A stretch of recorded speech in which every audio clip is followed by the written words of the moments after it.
और जैसे माननीय बहन जी का केक भी काटते थे या मिठाई वगैरह वितरण कर सकते थे। इस बार आदरणीय बहन कुमारी महाते जी ने निर्देश किया है कि हम ये इस तरह का कोई वितरण नहीं करना, कि ये जानबूझकर, ये अनजाने में नहीं, वह जानबूझकर बीजेपी ने ये काम किया है कि स्वर्ग और नर्क जब आदमी मरेगा उसके बाद पता लगेगा। जो मरा वहाँ गया वापस आया नहीं, तो स्वर्ग और नर्क का इन्हें पता कैसे है स्वर्ग क्या है। महिलाओं को भी अगर स्वर्ग दिलाने का काम किया, मैं अमित शाह जी कहूँगा, तो भारतीय जनता पार्टी या किसी भाग्य भगवान ने नहीं, वो भी परम पूज्य बोधिसत्व बाबा साहब ने किया। तो मैं ये कहूँगा अमित शाह जी, हमें स्वर्ग बाबा, अगर आज हम स्वर्ग में हैं और स्वर्ग के ये कैसे परिभाषित करेंगे, स्वर्ग और नर्क क्या है, मेरी समझ में बात नहीं आती। इन सबको करने के बावजूद क्या विपक्षी पार्टियां बरगलाने में सफल हो गई? यूपी में जो बहुजन समाज पार्टी निरंतर उसका वोट बैंक गिर रहा है, चाहे इस देश के प्रधानमंत्री हों, चाहे इस प्रदेश के मुख्यमंत्री हों, मंदिर मस्जिद इसके अलावा दूसरी बात क्या है, हिंदू मुस्लिम के अलावा दूसरी बात क्या है। ईवीएम में वास्तव में गड़बड़ है। अगर ये ईवीएम में गड़बड़ नहीं है तो मैं प्रधानमंत्री जी से कहना चाहूँगा, द्रौपदी मुर्मू जी से कहना चाहूँगा, चुनाव आयुक्त से कहना चाहूँगा, chief election commission of India, कि वो बैलेट बॉक्स से चुनाव करा के देख लें एक बार, दूध का दूध पानी का पानी हो जाएगा। अरे मार काट की तो बात छोड़ो, कर्फ्यू लगने की बात छोड़ो, कि किसी ने किसी को नखून तक नहीं मारा, इसे कहते हैं लॉ एंड ऑर्डर। हमारे गृह मंत्री हैं देश के, उन्होंने अपने आप को ही साबित कर दिया कि मैं मतलब कि किस लेवल का मैं नेता हूं और मैं क्या बोल रहा हूं उन्हें खुद नहीं पता था। मैं तो ये कहना चाहूँ, बहुजन समाज पार्टी के लोग हमेशा की तरह बहन जी यानी बसपा सुप्रीमो और उत्तर प्रदेश की पूर्व मुख्यमंत्री मायावती जी का जन्मदिन 15 जनवरी को मनाने के लिए अभी से तैयारियों में जुट गए हैं।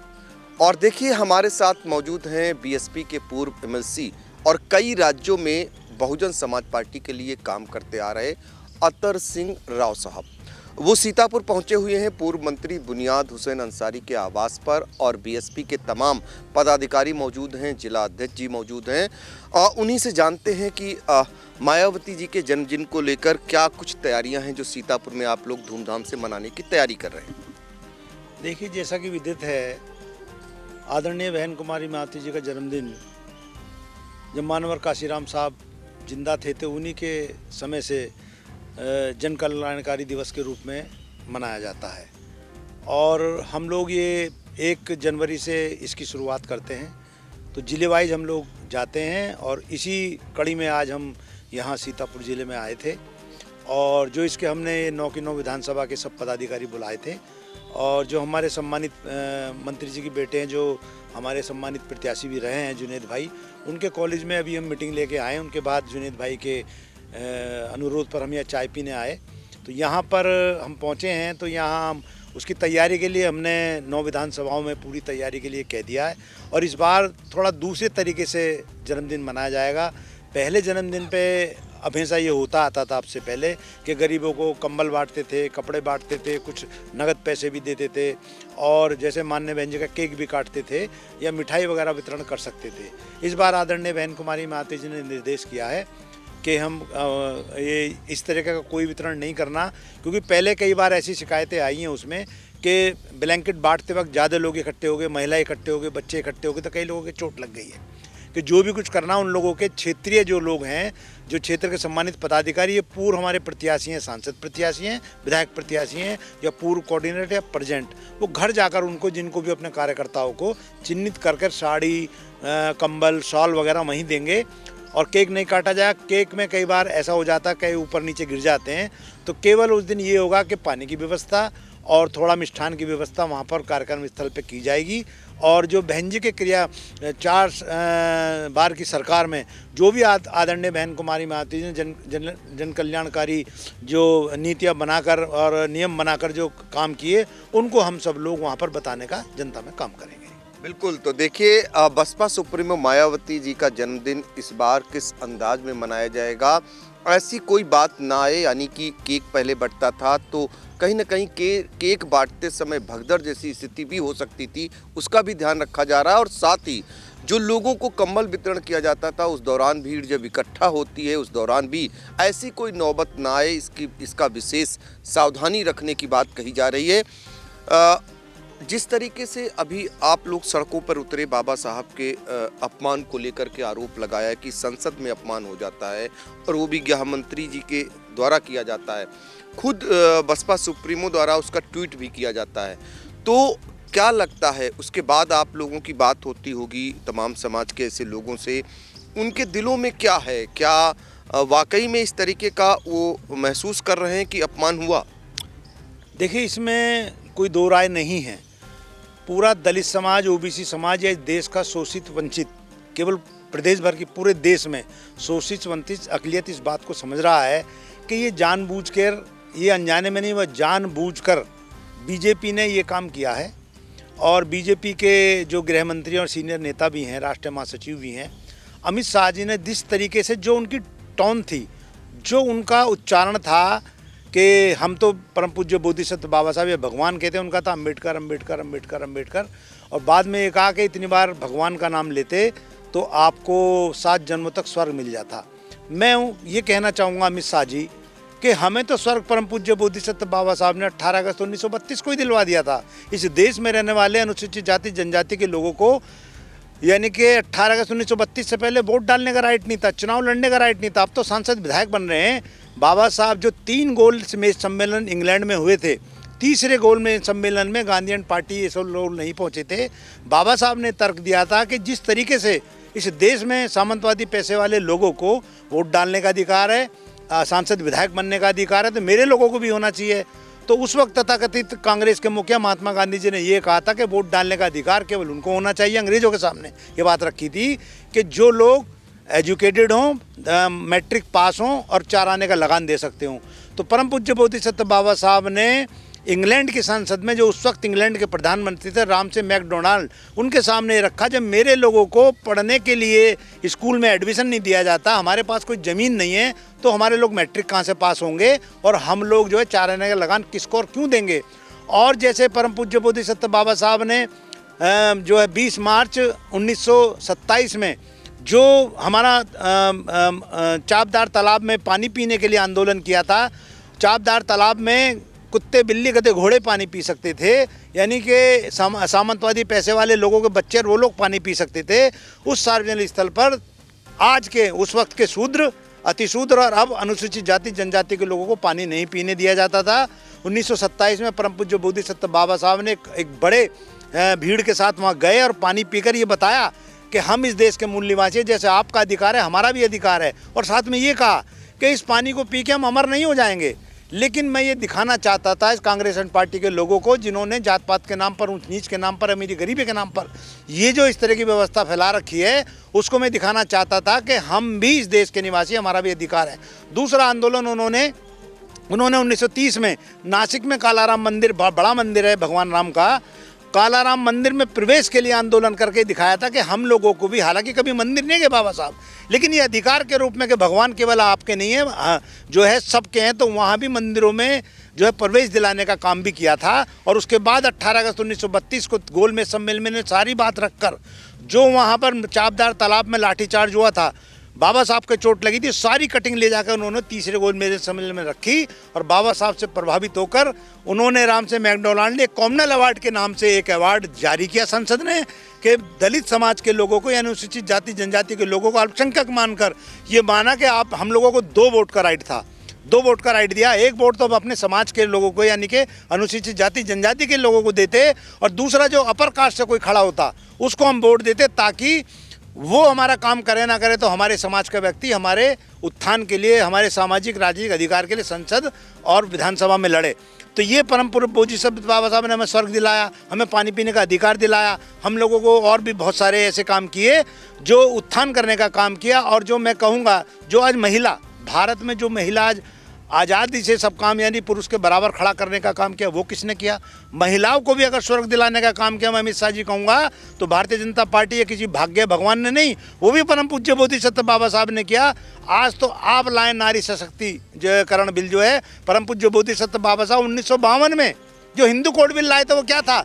वो महिलाओं को चूल्हा और चौका से छुटकारा और वंशवाद बढ़ाने के लिए जो सम्मान दिया जाता था उससे छुटकारा दिलाने के लिए परम पूज्य बोधिसत्व बाबा हिंदू कोड बिल लाए थे। लेकिन शर्म की बात यह है कि कांग्रेस एंड पार्टी के लोगों ने उसको पास नहीं होने दिया, यानी महिलाओं को सम्मान नहीं होने दिया। 26 जनवरी 1950 को जब भारतीय संविधान लागू हुआ तो उसके बाद से महिला को पुरुष के बराबर अधिकार दिए। मैं ये कहना चाहूँगा, कल्पना चावला अगर अंतरिक्ष में गई, श्रीमती पाटिल अगर देश की सबसे पहली महिला राष्ट्रपति बनी, श्रीमती इंदिरा गांधी देश की सबसे पहली प्रधानमंत्री बनी, जयललिता जी और दीदी ममता बनर्जी और आदरणीय बहन कुमारी मायावती जी अगर 4 बार भारत ही नहीं दुनिया के सबसे बड़े सूबे की मुख्यमंत्री बनी, और आज जो हिंदुस्तान की राष्ट्रपति प्रथम महिला आदरणीय महामहिम द्रौपदी मुर्मू जी अगर राष्ट्रपति बनी तो वो देन किसी भाग्य भगवान या भारतीय जनता पार्टी की नहीं, वो देन परम पूज्य बोधिसत्व बाबा साहब और उनके बनाए संविधान की देन है। ये कोई भारतीय जनता पार्टी ने उनको बनाया जरूर, अगर कॉन्स्टिट्यूशन में व्यवस्था ना करके जाते, नारी को अगर पुरुष के बराबर नहीं करके जाते, इनका जो संविधान ये अपने संविधान को मानते हैं, इनका संविधान वो मनुस्मृति को मानते हैं परम पूज्य बोधिसत्व बाबा साहब ने, इसलिए क्योंकि नारी का बड़ा अपमान और अनुसूचित जाति जनजाति के लोगों को कोई सम्मान, गरीब गुरबों को सम्मान नहीं था। 25 दिसंबर में उसको जलाने का काम परम पूज्य बोधिसत्व बाबा साहब ने इसलिए किया था। और मैं ये कहूँगा कि हाँ, अगर आज हम दलित समाज के व्यक्ति, अनुसूचित जाति जनजाति का व्यक्ति, ओबीसी का व्यक्ति सांसद है, विधायक है, डॉक्टर है, इंजीनियर है, प्रोफेसर है, लेक्चरर है और ईमानदार पत्रकार है, चौथा स्तंभ अगर है तो वो देन केवल भारतीय संविधान की है, किसी और चीज़ की नहीं है। तो मैं ये कहूँगा अमित शाह जी, हमें स्वर्ग बाबा, अगर आज हम स्वर्ग में हैं और स्वर्ग के ये कैसे परिभाषित करेंगे, स्वर्ग अंदर क्या है, मेरी समझ में बात नहीं आती। वो कहते हैं, भाजपा कहती है, मैं रोकना चाहूँगा, भाजपा कहती है कि हमने बहुत सारे काम ऐसे किए हैं आज समाज के लोगों के लिए, दलित समाज के लिए, उनकी सरकार की योजनाओं को घर घर तक पहुँचाया है, और बिजली हो या अन्य ज़रूरतें हों, और इसीलिए वो कहते हैं कि हमने बहुत समाज के लिए किया है।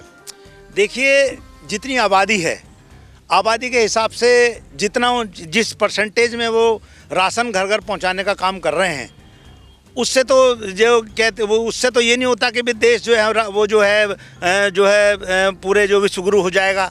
जिस तरीके काम भारतीय जनता पार्टी ने की है उससे पहले भी, अब बहुजन समाज पार्टी की सरकार उठा के देखो ना, बहुजन समाज, बहन जी को मौका मिला केवल उत्तर प्रदेश में, बहन कुमारी मायावती जी ने ऐसी योजनाएं चलाई कि जैसे डॉक्टर अम्बेडकर ग्राम विकास योजना, जिन लोगों ने बिजली का बल्ब नहीं देखा था, जिन लोगों ने सीसी रोड बनवा दी, कम्युनिटी हॉल बनवा दिए, और हर घर में दलितों के खासकर जो गरीब गुरबे लोग हैं उनके यहाँ सीसी रोड भिजवा दी, कम्युनिटी हॉल लगवा दिए, लाइट पहुंचवा दी। बहन जी ने तो और भी कई सारी योजना बनाई।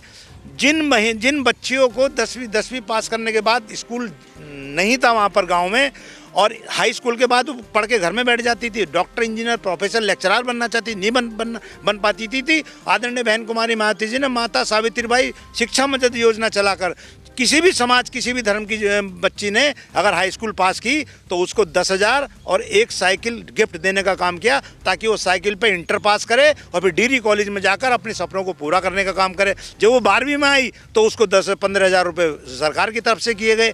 ऐसे ही और उत्थान करने का काम किया। किसी भी धर्म, किसी भी जाति में लड़की अगर किसी गरीब गुरबे का सहारा, बुढ़ापे का सहारा उसका बेटा होता है, बेटे की चाह में 1 बेटी, 2 बेटी, 3 बेटी पैदा हो गई, बाद में उन्होंने माथे में हाथ मारा, बेटे के चक्कर में 3 बेटियां हो गई, अब इनकी शादी कैसे करेंगे। तो बहन कुमारी मायावती जी ने महामाया आशीर्वाद योजना चलाकर जिन बच्चियों का जन्म हुआ, जन्म के तहत ही उनके नाम से फिक्स डिपॉजिट से राशि जमा कर दी जाती बैंक में, और जब वो बच्ची शादी के लायक होंगी तो 1,25,000 चलाने की योजना चलाएगी। ये गजट है, नोटिफिकेशन है, आप उत्तर प्रदेश गवर्नमेंट का गजट नोटिफिकेशन 2007 से 2012 तक देख सकते हैं। लेकिन राव साहब, एक चीज़ रोकना चाहेंगे, आप तो कई स्टेटों में बहुजन समाज पार्टी के लिए काम किए हैं, इन सब को करने के बावजूद क्या विपक्षी पार्टियां बरगलाने में सफल हो गई? यूपी में जो बहुजन समाज पार्टी निरंतर उसका वोट बैंक गिर रहा है, 9% पर आकर पहुंच गया, तो क्या विपक्षी पार्टियां बरगलाने में सफल हुई या फिर आप लोग कहीं ना कहीं उसको समझा नहीं पाए? देखिए, विपक्षी पार्टी का इनका जैसे भारतीय जनता पार्टी है, देखिए पहले कांग्रेस पार्टी ने भी ये किया, हिंदू से मुस्लिम को, मुस्लिम से हिंदू को लड़ाने का काम किया, मुस्लिमों को हिंदुओं का डर दिखा के वोट लिया, और भारतीय जनता पार्टी इनसे आगे निकली, उसने तो बिल्कुल करके दिखाया, और झगड़ा इस तरीके की व्यवस्था। अब आप देख लीजिए, चाहे इस देश के प्रधानमंत्री हों, चाहे इस प्रदेश के, इस प्रदेश के मुख्यमंत्री हूँ। मंदिर मस्जिद इसके अलावा दूसरी बात क्या है? हिंदू मुस्लिम के अलावा दूसरी बात क्या है? और मैं जहाँ तक बताऊँ, मेरा अपना मानना, मैं आदरणीय बहन कुमारी मायावती जी के आशीर्वाद से 2017 में पश्चिम उत्तर प्रदेश का प्रभारी था और मतलब 17 के चुनाव में मैं प्रभारी था। तो जब जिस दिन काउंटिंग हो रही थी तो बहन जी से सुबह 4 बजे से बात होनी शुरू हो गई थी। बहन जी का फ़ोन आया था कि सब लोग पहुंच गए। मैंने बहन जी सब लोग निकल गए, सब लोग काउंटिंग एजेंट अपने समय पे पहुंच जाएंगे। कंटिन्यू बीच हर बार बात हो रही थी, भैया कैसे हो रहा है, इतना कैसे कम रिजल्ट आ रहा है। तो बहन जी 11 बजे प्रेस में आ गई थी। उन्होंने मीडिया बंधु से ये कहा, बुलाकर ये कहा कि भाई ईवीएम में गड़बड़ है, कि इतना कम वोट हमें मिल ही नहीं सकता। जिस तरीके की रैलियां हो रही थी और जिस तरीके का, देखिए क्या होता है, सबसे पहले जो सरकार आने और जाने का मैं जो समझता हूं, सबसे पहले जो पता लगता है इनको अधिकारियों को पता लगता है। जब चौथे राउंड की वोटिंग हो गई, 5वें राउंड में बहन जी को प्रोटोकॉल मिलने लगा। जब बहन जी अपने आवास से निकलती थी एयरपोर्ट तक, मुख्यमंत्री का प्रोटोकॉल मिलने लगा था। दूसरा प्रमाण ये था, जो हमारे संत महापुरुषों के नाम पे आदरणीय बहन कुमारी मायावती ने सामाजिक स्थल बनाए, मानवर काशीराम जी इको गार्डन बनाया और बहुत सारे यहाँ पर बनाए हैं, उनको साफ करने का काम शुरू कर दिया था। तो इस बात का एहसास होता है, सबसे पहले अधिकारी को भनक लगती है कि भाई किसकी सरकार आने वाली है। अधिकारी तक ये कह रहे थे 2017 में बीएसपी की सरकार आ रही है, और स्थिति क्या हुई आप सब लोगों के सामने। तो हमारा ये मानना, जो बहन जी कह रही है, सबसे पहले बहन जी ने कहा, अब दबी जबान से दूसरे लोग भी कह रहे हैं, जैसे महाराष्ट्र के बाद इन्होंने कहा, कांग्रेस ने कहा और शिवसेना ने कहा कि ईवीएम में गड़बड़ है, बिहार वालों ने कहा ईवीएम में गड़बड़ है। तो हम इस बात को मान के चल रहे हैं, ये बरगलाने के साथ साथ ईवीएम में गड़बड़ है। हम इस बात को अपनी बहन जी के अपने नेता को बल देंगे, ईवीएम में वास्तव में गड़बड़ है। अगर ये ईवीएम में गड़बड़ नहीं है तो मैं प्रधानमंत्री जी से कहना चाहूँगा, द्रौपदी मुर्मू जी से कहना चाहूँगा, चुनाव आयुक्त से कहना चाहूँगा, chief election commission of India, कि वो बैलेट बॉक्स से चुनाव करा के देख लें एक बार, दूध का दूध पानी का पानी हो जाएगा कि ईवीएम में गड़बड़ है कि नहीं। यूपी में अगली बार जब 27 में चुनाव होंगे तो बीएसपी की क्या योजना है, कैसे इनसे निपटेंगे आप लोग? देखिए, ऐसा है कि आदरणीय बहन कुमारी मायावती योजनाएं बनाती हैं, प्लानिंग बनाती हैं, हम उनको क्रियान्वित करने का काम कर रहे हैं। आदरणीय बहन कुमारी मायावती जी ने अब ये बनाया कि हम घर घर गाँव जाएंगे। उसी परिप्रेक्ष्य में मैं आज यहाँ आया हूँ, और जो हमारे विधानसभा के पदाधिकारी, हमारे विधानसभा में 7 पदाधिकारी हो गए, और वो गांव जाएंगे, बूथ जाएंगे, सेक्टर बूथ जाएंगे, कांटेक्ट करेंगे। और जो हम लोग, जैसे मैं मंडल पे यहाँ काम कर रहा हूँ, मंडल पे और 4 लोग और सीनियर काम कर रहे हैं, तो वो अलग अलग जिलों में गए, कोई रायबरेली गया होगा, कोई जो है लखीमपुर खीरी गए होंगे, मैं यहाँ सीतापुर आया हूँ। कल मैं चला जाऊँगा हरदोई, और वो लोग दूसरे ज़िले में चले जाएंगे। तो हम घर घर जाकर हम पूरी बात को बताने का काम करेंगे। जो योजनाएँ 4 बार में आदरणीय बहन कुमारी मायावती जी ने बताई हैं, और जैसे लॉ एंड ऑर्डर अगर इस प्रदेश का, अगर मैं कहूँगा देश का और प्रदेश का कोई संभाल सकता है तो भारत में केवल एक नेता आदरणीय बहन कुमारी मायावती जी। उसका उदाहरण देकर बताना चाहूँगा, 10 मई में जब 30 सितंबर 2010 में जब ये इसका बाबरी मस्जिद का फैसला आने वाला था, तो महाराष्ट्र बंद जो है, हरियाणा बंद, उत्तराखंड बंद, राजस्थान बंद, मतलब और अदर स्टेट बंद थे। अगर बंद नहीं था तो उत्तर प्रदेश, क्योंकि सबको ये मालूम था कि उत्तर प्रदेश में अगर मुख्यमंत्री है आदरणीय बहन कुमारी मायावती जी, आदरणीय बहन कुमारी मायावती जी ने कह दिया था कि 30 तारीख को फैसला आएगा, और सब मुखियाओं को, कप्तान को, आईजी को बुला के कह दिया था कि अगर कोई भी उपद्रवी, चाहे हिंदू हो, मुस्लिम हो, सिख हो, ईसाई, चाहे दलित भी हो, कि उसका ऊपर का हिस्सा तो छोड़ देना, और ये पेट के नीचे का हिस्सा अगर बदतमीजी करे, कोई गड़बड़ करे, तो उसको जब तक सुन ना जाए उसको पीछा नहीं छोड़ना। और 2 लाख लाठियां मंगवाकर बंटवाने का काम किया था, कि उसका नतीजा ये हुआ कि पूरा मैसेज गांव से लेकर, यानी जिले से लेकर गांव तक गया, और फैसला आया। माननीय हाईकोर्ट का फैसला आया। हिंदू ने भी अच्छे ठीक से माना, मुस्लिम ने भी माना। अरे मार काट की तो बात छोड़ो, कर्फ्यू लगने की बात छोड़ो, कि किसी ने किसी को नखून तक नहीं मारा। इसे कहते हैं लॉ एंड ऑर्डर।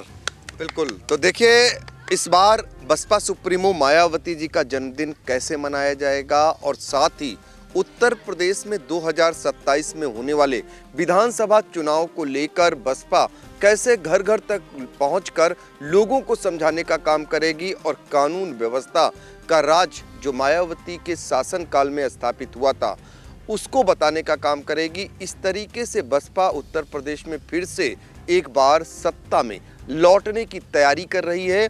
सीतापुर पहुंचे पार्टी के वरिष्ठ नेता हमें ये बता रहे थे, जो पूर्व एमएलसी हैं अतर सिंह राव, जो इस समय मौजूद थे, लंबी चौड़ी बातचीत भी की है, और जो बाबा साहब का अपमान हुआ उसको लेकर भी उन्होंने बीएसपी का पक्ष रखा। कैसे बाबा साहब ने हमें अधिकार दिए और उन अधिकारों के बाद कांग्रेस की सरकार हो या भारतीय जनता पार्टी की सरकार हो, उन्होंने उसको कैसे जो है नहीं माना और क्या क्या उस पर प्रहार किए, ये बता रहे थे। आखिर में फिर बातचीत करेंगे और यहीं से फिर ख़त्म भी करेंगे। हम एक बात हम कहना चाह रहे थे, आपने रोक दिया है। जैसे ये स्वर्ग और नर्क की बात करते हैं भारतीय जनता पार्टी के लोग, मेरा अपना मानना ये है, हम तो तर्कसंगत बात करते हैं, हम लोग अम्बेडकरवादी हैं कि स्वर्ग और नर्क जब आदमी मरेगा उसके बाद पता लगेगा। जो मरा वहाँ गया वापस आया नहीं, तो स्वर्ग और नर्क का इन्हें पता कैसे है स्वर्ग क्या है? हमारी ये बात समझ में नहीं आती। स्वर्ग नर्क की बात करते हैं तो स्वर्ग क्या है, नर्क क्या है, जो कुछ है हम यही मानते हैं। मतलब ये स्वर्ग की बात कह के मतलब अपने आप को इन्होंने, मैं क्या कहूँ, क्योंकि हम अनुशासित पार्टी के अनुशासित सिपाही हैं, मैं क्या कहूँ, हमारे गृह मंत्री हैं देश के, उन्होंने अपने आप को ही साबित कर दिया कि मैं मतलब कि किस लेवल का मतलब मैं नेता हूँ और मैं क्या बोल रहा हूँ उन्हें खुद नहीं पता था। मैं तो ये कहना चाहूँगा। बिल्कुल। तो देखिए इस तरीके से उस बयान को लेकर गृह मंत्री अमित शाह के, कि उन्होंने जिस तरीके का बयान दिया कि इतना अगर नाम भगवान का लेते तो स्वर्ग में चले जाते या नर्क में चले जाते। आपका कहना है कि उनको कैसे पता चला कि ऊपर जाकर के कौन स्वर्ग में जा रहा है, कौन नर्क में जा रहा है? तो इस तरीके की बातें अब बीएसपी लोगों से करना शुरू कर चुकी है। तो आने वाले 27 चुनाव में बाबा साहब को लेकर जो माहौल बनने वाला है वो आप समझ में आ रहा होगा। पिछले दिनों आप सड़कों पर उतरकर सीतापुर की इसका विरोध प्रदर्शन भी किया था। तो फिलहाल 15 जनवरी को मायावती जी के जन्मदिन को लेकर जो तैयारियां शुरू हुई हैं वो इस बार देखना होगा कि कितना भव्य और कितना बेहतरीन ढंग से मनाने की तैयारी बसपा के लोगों ने की है। सीतापुर से आई इंडिया के लिए अपने सहयोगी सिद्धांत पांडे और हसन गोगा के साथ डॉक्टर पंकज सिंह गौर।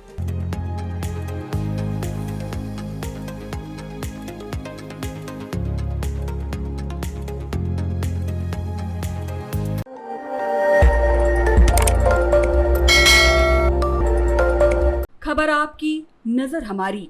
देखते रहिए आई इंडिया।